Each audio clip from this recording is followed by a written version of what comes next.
Fala pessoal, mais um vídeo aqui no nosso canal, tá no ar o Memória Alvinegra e aqui o Botafogo sempre joga em casa. Tô aqui para falar com vocês agora nesse vídeo sobre, não o jogo de ontem, mas sobre a sobrevivência aos jogos mais recentes do Botafogo. A gente passou por uma semana quente e nessa semana quente a gente acabou se saindo bem, mas temos algumas preocupações.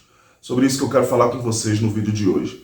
Deixa já o seu comentário aqui sobre algumas coisas que de repente preocuparam você na partida de ontem, o que você gostou, o que você não gostou.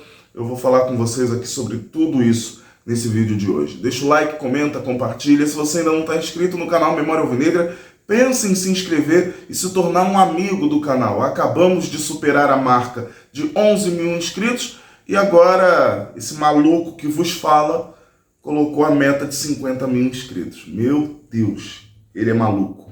Mas roda a vinheta e bora pro vídeo. Deixando bem claro aqui, logo no início dessa nossa conversa, eu não vou desqualificar o sentimento de ninguém, não é essa a minha questão, mas eu queria falar de uma coisa que ontem me deixou um pouco preocupado e até chateado. Não é nada a ver com o jogo, mas são atitudes que me deixaram um pouco preocupado e também até um pouco chateado. Eu vi muita gente formadora de opinião dentro do nosso nicho Botafogo.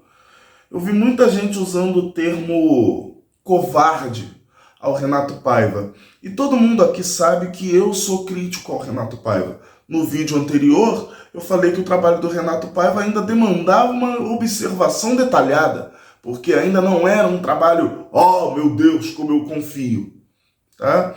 Mas eu até fiz um texto lá no Instagram do Memória Alvinegra, sigam o Memória Alvinegra no Instagram também, espero que você já esteja inscrito aqui, mas eu até falei, também é covardia chamar de covarde.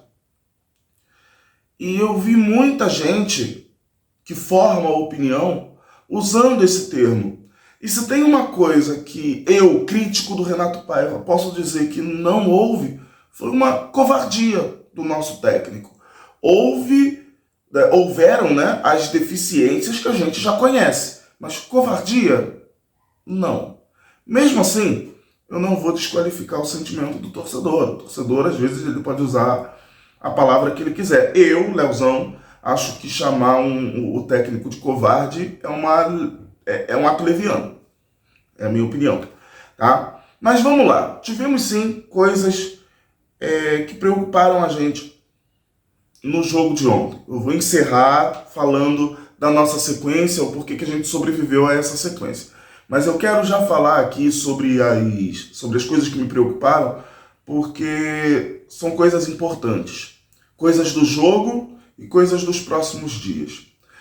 Vou falar primeiro das coisas dos próximos dias. O David Ricardo jogou muito bem, mais uma vez, pelo Botafogo. Eu sei que o Barbosa é o titular, mas eu pensaria, se o Barbosa já estiver apto a jogar, eu pensaria em não colocá-lo durante 90 minutos. Eu pensaria em colocá-lo no decorrer da partida. Sei lá. Comentem aqui embaixo se vocês concordam comigo. Eu posso estar falando uma grande besteira também. Porque tem a questão da confiança, tem a questão do tempo de bola, tempo de jogo. Tem todas essas questões. Mas eu não acho que o David Ricardo mereça deixar de ser titular neste momento, mesmo o Barbosa voltando. Tá? Coisa minha. Mas eu sei que tem uma hierarquia. Barbosa é titular por conta dessa hierarquia. Mas o David Ricardo fez mais uma grande partida. E ele ontem saiu com um desconforto na coxa. Segundo o próprio David Ricardo, matéria publicada pelo Lance, às 11h pouca da noite de ontem, né, domingo, dia 18, o David Ricardo saiu com um desconforto na coxa. Ele vai se reapresentar ao Botafogo e nessa reapresentação vai ser feito um exame de imagem. No momento em que eu estou gravando esse vídeo, o exame de imagem ainda não foi feito, ainda não temos uma resposta sobre o David Ricardo. Mas pela tranquilidade que me transpareceu nas aspas dele, eu acho que não seja uma coisa perigosa. Mas é aquela coisa, desconforto na coxa, pô, na coxa não, né? Desconforto muscular é sempre muito complicado, né? Sei lá, eu tenho medo quando alguém aparece falando que tem desconforto muscular, tá? Mas pela tranquilidade que ele transpareceu, parece que não há de ser nada, e tomara que se confirme que não houve nada demais, que ele fique fora dos trabalhos aí durante essa semana, porque agora é o momento do Botafogo poupar jogadores.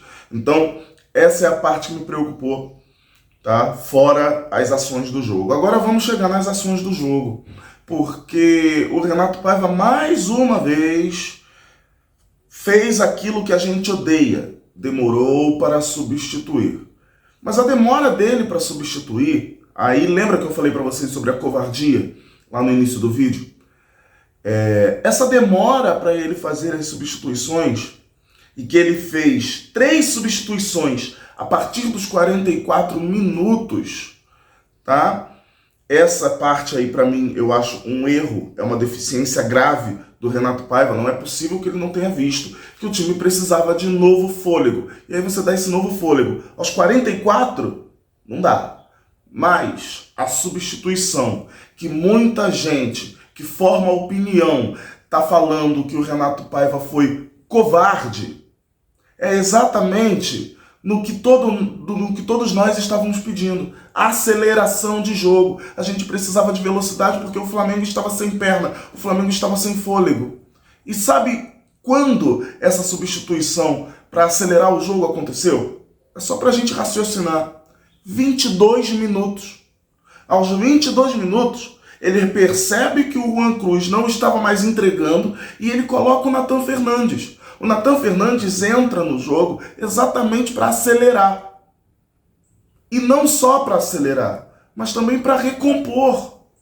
E aí muita gente ficou falando, não, muda tudo, bota o Nathan Fernandes, bota o Jefinho e vamos para cima. Gente, se a gente coloca o Nathan Fernandes e o Jefinho, cada um numa ponta, o time do Botafogo ia ficar totalmente arreganhado, principalmente do lado do Jefinho, que não recompõe. A gente conhece o Jefinho desde 2022. De 2022 para cá, passando pelo Lyon, quantas vezes vocês viram o Jefinho recompondo?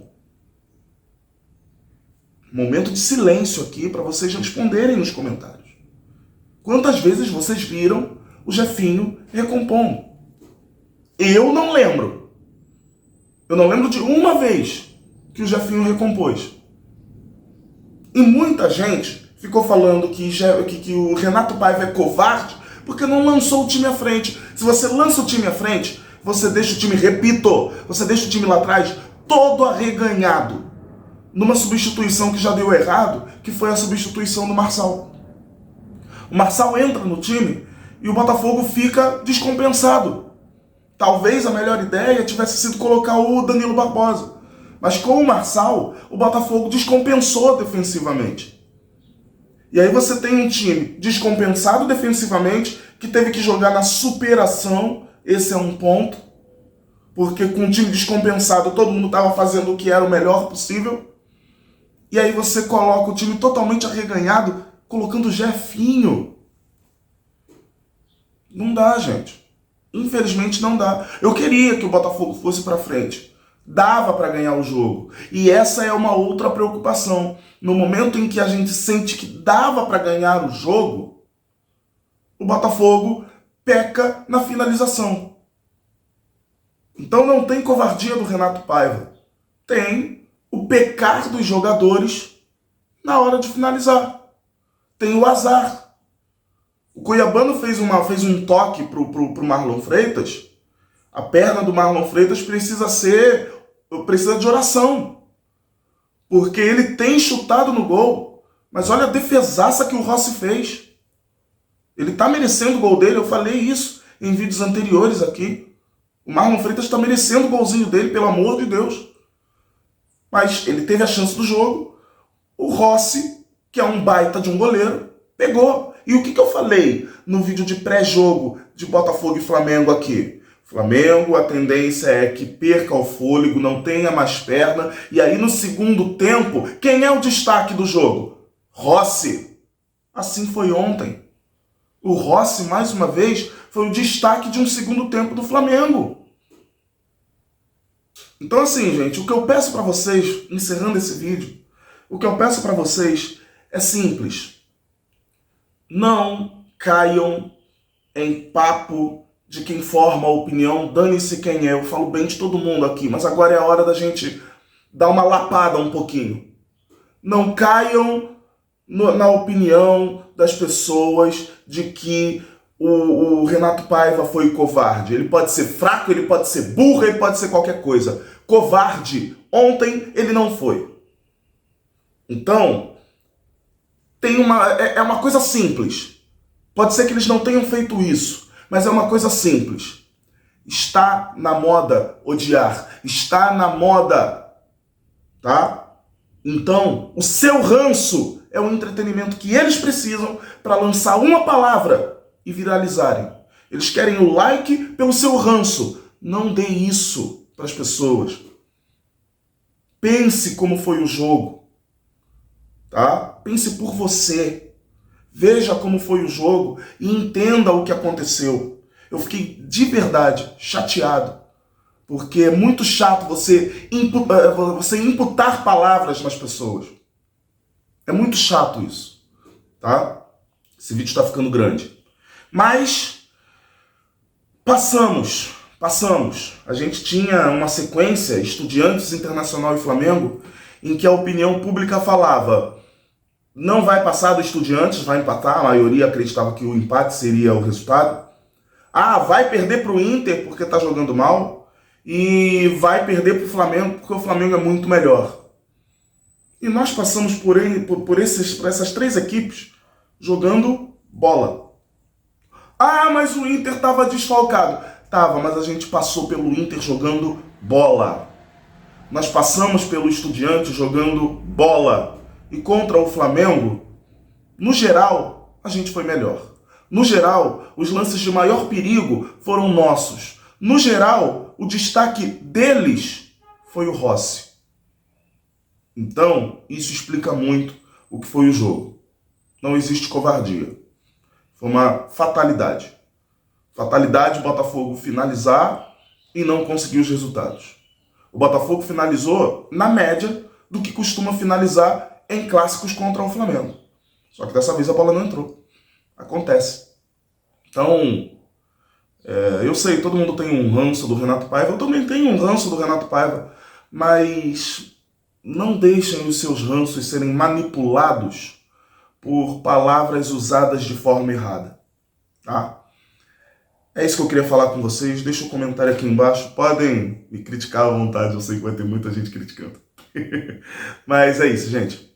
Vídeo feito, vídeo entregue. Grande abraço pra vocês. Valeu. Desculpa o vídeo grande. Fui.